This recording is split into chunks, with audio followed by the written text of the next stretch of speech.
Everyone at that table thought I was the failure. Until the butler walked in, looked straight at me and said, "Welcome back, Miss Moreno. The boardroom is ready." I sat quietly at the long oak table in the grand dining hall of the Bellomont estate, where my extended family gathered each spring for our reunion dinner. The flickering candlelight bounced off the antique silverware, but all the warmth in the room seemed to orbit around my older brother Marcus. Dressed like he'd stepped off the cover of a business magazine, Marcus held the room in his usual chokehold of self-congratulation. "So," he announced, swirling his wine, "the CEO cornered me right after the quarterly report, promoted me on the spot, Senior Director of Global Accounts." He waited for the impressed murmurs, and they came right on cue. I lifted my glass of iced tea, ignoring the sting in my stomach. The group had no idea that the biggest executive interviews in Horizon Dynamics history were kicking off tomorrow morning. No idea that I, Danielle Moreno, their supposedly aimless relative, was the founder and CEO of that very company. "So Danielle," my aunt chimed in, her tone painfully cheerful, "still doing that side hustle thing? Crafting, coding? I can't keep up." I smiled. If only she knew my side hustle had just cleared a $90 million 0 cents valuation. "Yep, still hustling," I replied smoothly, thinking about the merger documents on my desk. Marcus leaned over, with faux concern. "Hey, if you're still between things, I could probably pull some strings at Langston Corp. Something entry-level, data input maybe?" He grinned like a hero. Langston Corp., the very company Horizon Dynamics was set to acquire tomorrow at 10 a.m., the same company where Marcus had just landed his fancy new title. "That's really generous of you," I said, holding back a laugh. My father sighed dramatically. "Danielle, you graduated summa cum laude from Wharton. What happened? You're 34. You should be catching up to your brother by now."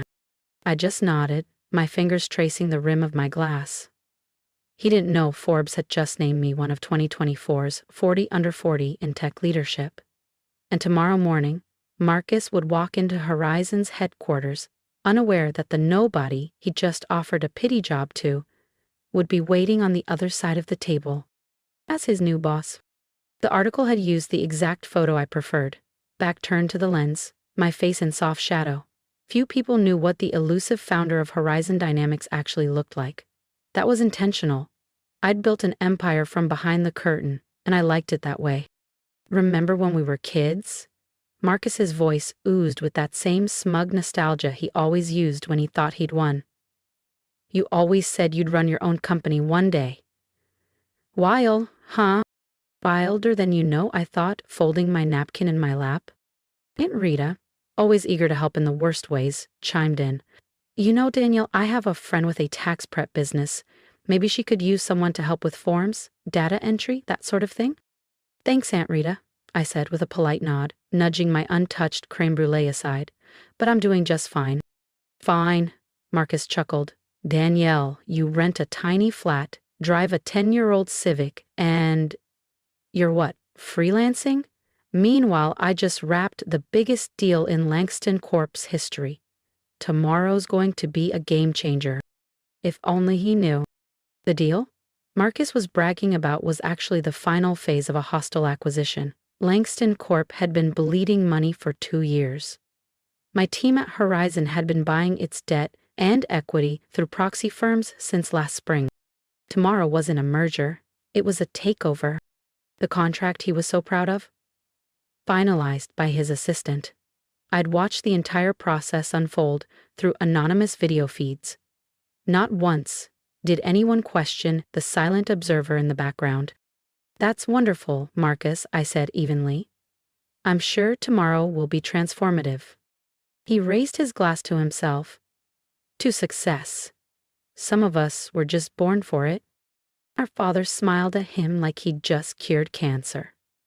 "That's my boy. Smart, strategic, a real leader." My phone buzzed, a message from my assistant. "Final list of Langston execs confirmed for interviews. Marcus is first.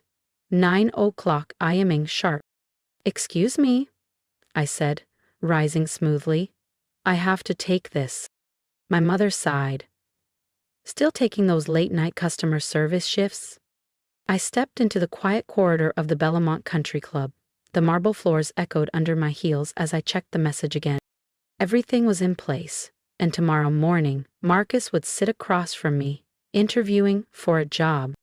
The executive suite had been prepped, security briefed, and the acquisition paperwork was neatly arranged in leather folders embossed with the Horizon Dynamics logo. I stood near the tall window of my penthouse office, the skyline of Savannah glowing in the early morning haze. Everything was ready. Last night's dinner still lingered in my mind. The polished laughter, Marcus's smug smirks, my parents' subtle jabs. None of them had any idea that the freelancing daughter they pitied would be sitting at the head of the table this morning, not as their sibling, as their superior. Marcus would walk into Horizon's headquarters expecting to discuss his transition during the merger. Instead, he'd walk straight into an executive review. Led by me? I glanced at my watch. 7:42 a.m. Just over an hour until he arrived. Back at the Belmont dining room, Marcus had still been playing the hero. "Success is about taking charge," he said as I returned to the table, his voice slicing through the air like a toast. "Some people just don't have the guts for it." "You're absolutely right," I'd replied with a faint smile. "Tomorrow's going to be enlightening." He smirked.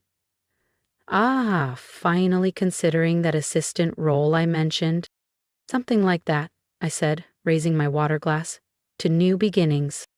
Driving home later, I'd let the laughter fade behind me, replaced by calm determination. My so-called tiny apartment was actually the penthouse suite of the Orion Residences, Savannah's most exclusive high-rise.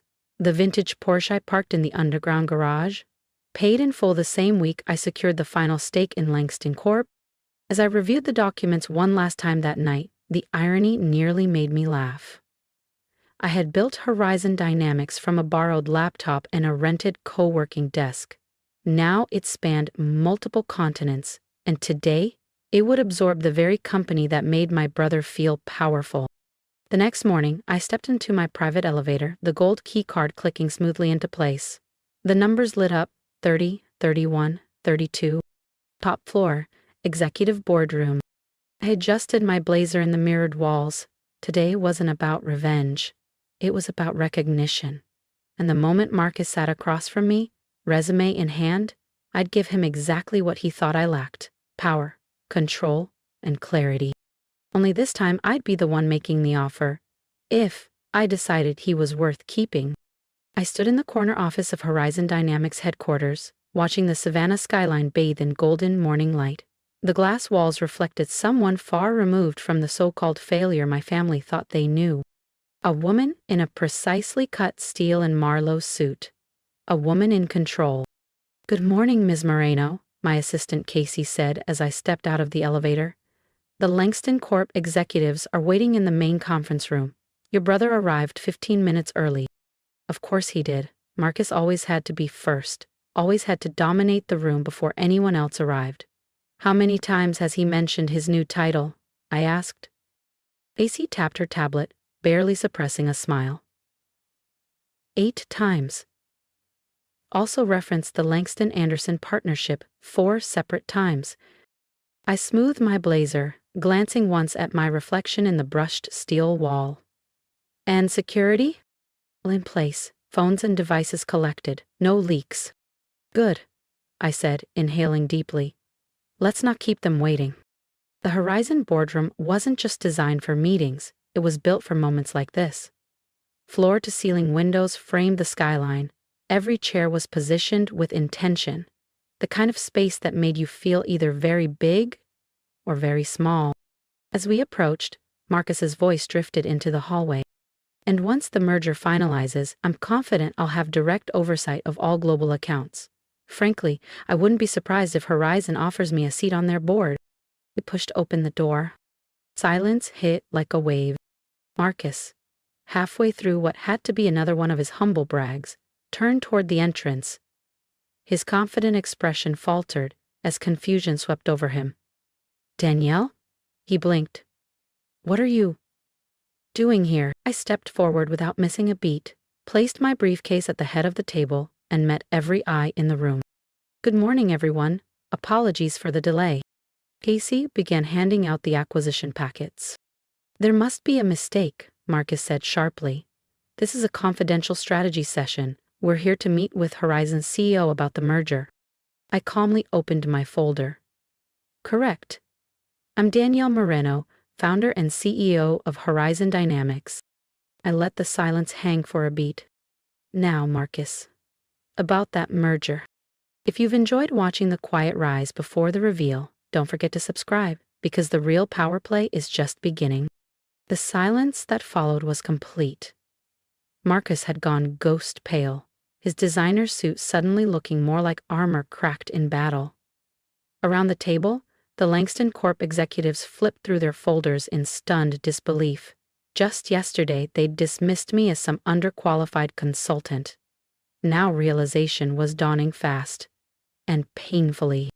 This is a joke, Marcus finally said, voice tight. You're just a freelancer. There, its freelancer title, I replied calmly, was a cover, like the penthouse I live in, which happens to sit atop the Archer building, a building owned by Horizon Dynamics. He stared at me as if I'd just rewritten his entire identity. In a way, I had. Success, I continued, stepping toward the monitor, doesn't always need to be shouted at every holiday dinner. Sometimes, it speaks for itself. Click. The screen lit up with a timeline, 12 months of strategic acquisitions, dummy corporations, and quietly purchased equity.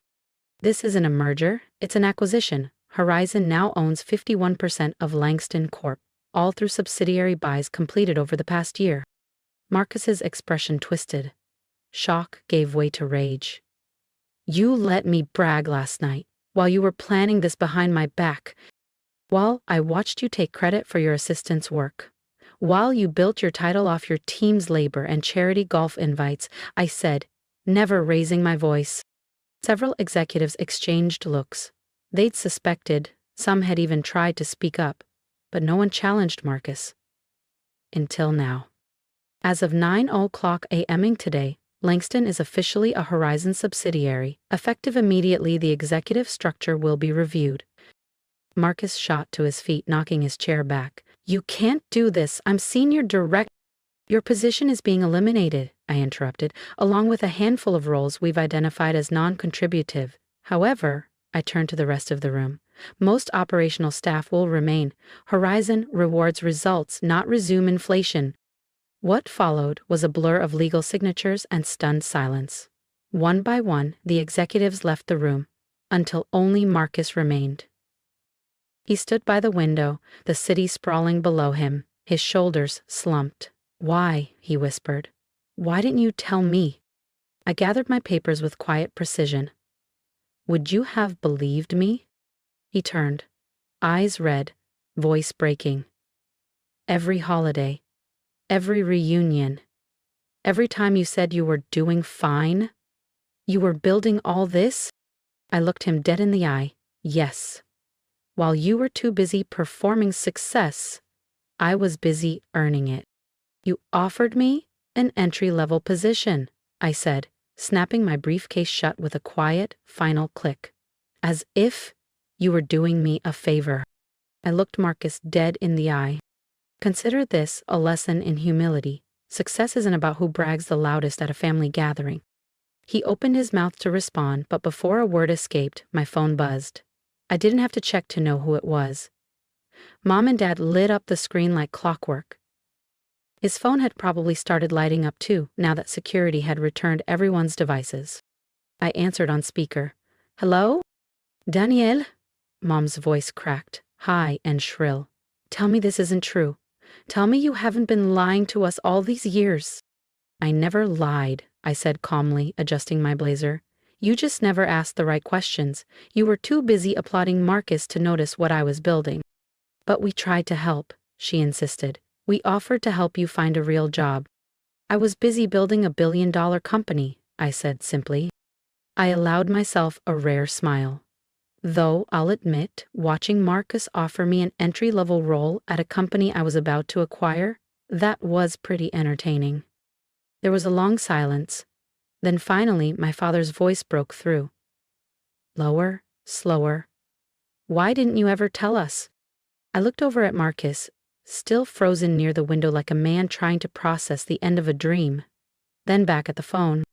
Because I wanted this on my own terms, I said. Not for your approval, not to prove a point, just for me.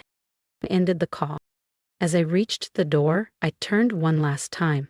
Oh, and Marcus, about that job offer last night? You might want to dust off your resume. Feel free to apply through HR. The Knox family reunion? Different. Gone were the jabs about my freelance phase. Instead, second cousins who once avoided me now leaned in when I spoke. People who used to mock me now asked for startup advice. Marcus wasn't there. Word was he'd taken a mid-level job at a regional firm, quietly, humbly. A lesson learned. My parents? They still struggled to reconcile the image of the daughter they overlooked with the CEO everyone suddenly admired. Sometimes they spoke with pride, other times with visible discomfort, especially when asked why they'd never mentioned their daughter ran Horizon Dynamics. As for me, I'd moved into a bigger office, one with my name etched on the building's glass, and on nights I worked late, I could still see my old apartment, tiny, quiet, hidden among the rooftops. A reminder. Success isn't always loud or visible. Sometimes the most powerful person in the room is the one no one noticed until it was too late. And the biggest change wasn't in how they saw me. It was how I saw myself. Because the best revenge isn't revenge at all. It's becoming everything they said you never would be and not needing their applause to know it. Thank you for listening to a story that, for years, I never thought would be heard. I'd love to know your thoughts. Drop a comment below. Tell me, have you ever been underestimated, brushed aside, made to feel like your dreams were just too big, too strange, or too far from what others expected of you? I promise, I read every word. Because no matter how far we rise, connection still matters. And if there's one piece of advice I could give you, it's this. You don't owe anyone your story until you're ready to tell it. You don't need to explain your grind to people who only notice noise, not substance. Build in silence, grow in your own time, and when the moment comes to step into the light, you won't need to shout. Your results will speak loud enough. If Danielle's story reminded you of your own strength, I hope you'll subscribe, because I've got more stories to tell, and maybe one of them will help you reclaim your power too. And remember, just because they can't see your worth yet, doesn't mean you're not already becoming something extraordinary.